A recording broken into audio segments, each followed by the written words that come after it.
নমস্কার বন্ধুরা, বাংলা গল্পের সোনাঝুরিতে সকলকে স্বাগত। এ হচ্ছে ভিন্ন স্বাদের গল্প শোনার আসল মজা।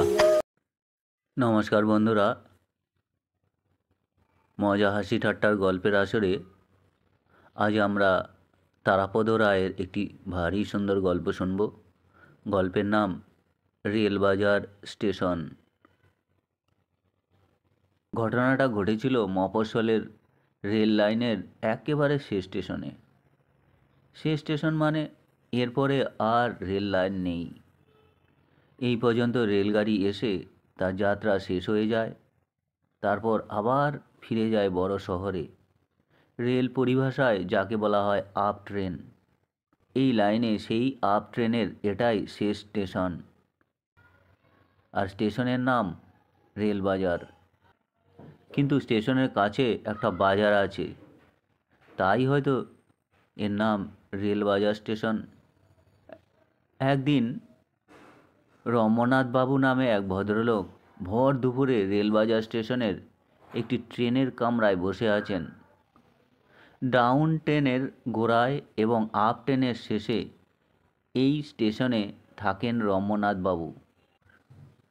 যেহেতু রেলবাজার একটু প্রত্যন্ত জায়গা, নিতান্ত খোলামেলা মফস্বল, আর নিম গাছের নিচে টিকিট কাউন্টার, সেই সঙ্গে waiting room.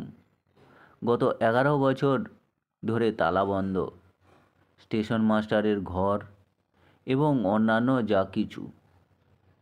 Rail Bazar passenger up দুপুর 11:30টায় আসে রেলবাজার স্টেশনে, তারপর আবার ফিরে যায় 12টায়।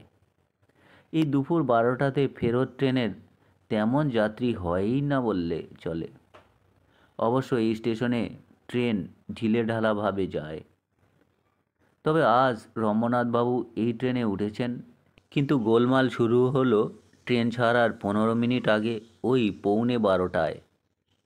নির্দিষ্ট সময়ের 15 মিনিট আগেই ওই 11:45 নাগাদ ট্রেনটা হুসহুস করে যাত্রা শুরু করলো। খালি কামরায় সুবিধামতো জানালার পাশে বসে রমনাথবাবু 15 মিনিট আগে গাড়ি ছাড়ায় যার পর নাই আনন্দিত হলেন। তার একটা কারণ মাত্র, কয়েক সপ্তাহ আগে তিনি খবরের কাগজে একটা চিঠি দিয়েছিলেন, এবং কী আশ্চর্য, সে চিঠিটা ছাপাও হয়েছিল। সে চিঠির বক্তব্য ছিল যে রেলবাজার স্টেশন অতি গুরুত্বপূর্ণ স্থান, সেখান থেকে কোনো প্যাসেঞ্জার গাড়ি ঠিক সময়ে ছাড়েও না, পৌঁছেও না। সেখানে খুব অনাচার চলছে। আজ নির্দিষ্ট সময়ের 15 মিনিট আগে ট্রেন ছাড়তে দেখে রমনাথ বাবুর খুবই আনন্দ হলো, এবং এই ভেবে খুশি হলেন যে তার চিঠি পড়ে রেল কর্তৃপক্ষের টনক নড়েছে। অবশ্য তার ভাব দেখে উচিত ছিল কোনো ট্রেন নির্দিষ্ট সময়ের 15 মিনিট পূর্বে ছেড়ে যাওয়া রীতিমতো অনাচার। বহু যাত্রী এর জন্য বিনা কারণে নিজেদের বিনা দোষে ট্রেনটি মিস করবে। কিন্তু আসল ঘটনা অন্যরকম। ট্রেন ছাড়লো বটে 15 মিনিট আগে, কিন্তু প্ল্যাটফর্ম থেকে বেরিয়ে 50-60 মিটার এগিয়ে হঠাৎ ঘ্যাচ করে থেমে গেল। তারপর গাড়িটা ধীরে ধীরে ব্যাক করে প্ল্যাটফর্মে ফিরে এলো। অনেক সময় বিশেষ কারণে রেলগাড়ি স্টেশন থেকে বেরিয়ে গিয়ে ফিরে আসে, হয়তো জরুরি মেরামতির জন্য কিংবা অন্য কারণে। আবার হয়তো এমনও হতে পারে শেষ মুহূর্তে গার্ড সাহেব তার টিফিনের বাক্সটি স্টেশন মাস্টারের ঘরে ফেলে এসেছেন। গার্ড সাহেবের স্ত্রীর হাতে গড়া রুটি আর আলুর চচ্চড়ি, সেই লোভনীয় খাদ্য উদ্ধার করার জন্যই ট্রেনটির প্রত্যাবর্তন। এসব ক্ষেত্রে ট্রেনটি ফিরে এসে ত্রুটি সংশোধন করে সঙ্গে সঙ্গে রওনা হয়। কিন্তু রেলবাজার স্টেশনের আজকের 11:45টার ট্রেনটি তা আর করল না। স্টেশনে ব্যাক করে ফিরে এসে আবার 50-60 মিটার গিয়ে একটু থেমে পুনরায় ব্যাক করে প্ল্যাটফর্মে ফিরে এলো।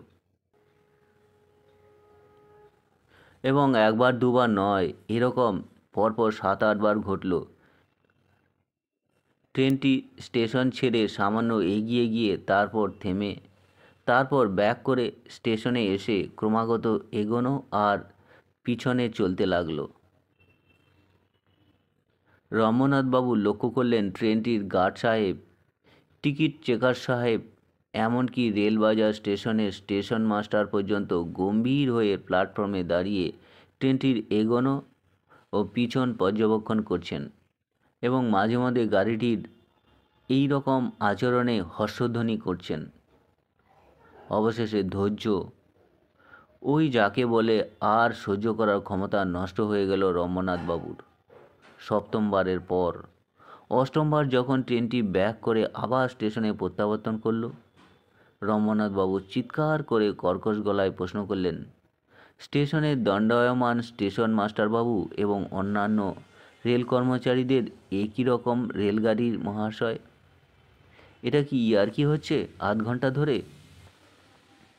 স্টেশন চত্বর থেকে গার্ড সাহেব জবাব দিলেন, মোটেই ইয়ার্কি নয়। গার্ড সাহেবের কণ্ঠস্বর আর শোনা গেল না। ততক্ষণে ট্রেন আবার সামনের দিকে এগিয়ে গেছে। তবুও একটু পরেই ট্রেনটি স্টেশনে ব্যাক করে ফিরে আসতেই আগের উত্তরের খেই ধরে রমনাথবাবু জানালা দিয়ে মুখ বার করে গার্ড সাহেবকে জিজ্ঞাসা করলেন, ইয়ার্কি নয়, এটা কি ছেলে খেলা নাকি? বারবার ছাড়ছে, ফিরে আসছে, ফিরে আসছে, ছাড়ছে, এটা কি হচ্ছে? এবার আর গার্ড সাহেব নয়, স্বয়ং স্টেশন মাস্টার জবাব দিলেন, মোটেই ছেলেখেলা নয়, আমাদের রেলগাড়ির ড্রাইভার সাহেব তার ছেলেকে রেলগাড়ি চালানো শেখাচ্ছেন। এর জবাবে হতভম্ব রমনাথবাবু কী যেন বলতে যাচ্ছিলেন। ততক্ষণে ট্রেনটা আবার হুসহুস করে ছেড়ে দিয়েছে। তাড়াতাড়ি ছুটে গার্ড সাহেব ও টিকিট সাহেবও ট্রেনটায় উঠে পড়লেন। সত্যিই ট্রেনটা ছাড়ল। 60 মিটারের সীমা অতিক্রম করে রেলবাজার প্যাসেঞ্জার এতক্ষণে রওনা হলো। তবু রমনাথবাবুর মনে একটা খটকা থেকে গেছে। রেলগাড়িটা কে চালাচ্ছে, ড্রাইভার সাহেব না ড্রাইভার সাহেবের ছেলে? তো বন্ধুরা, এই ছিল তারাপদ রায়ের ভারী সুন্দর একটি গল্প। গল্প পাঠ ভালো লাগলে চ্যানেলটির সঙ্গে থাকবেন, সাবস্ক্রাইব করবেন। সকলে ভালো থাকবেন। ধন্যবাদ সকলকে।